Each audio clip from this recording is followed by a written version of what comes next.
So now that's sort of working on high. I'll get back to 2 and it's like it's about to go out.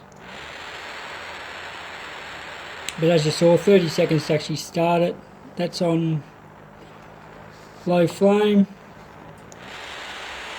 And that's high flame, but that it's a struggle to really do that. That's gone down to 3, but it's dropped right off.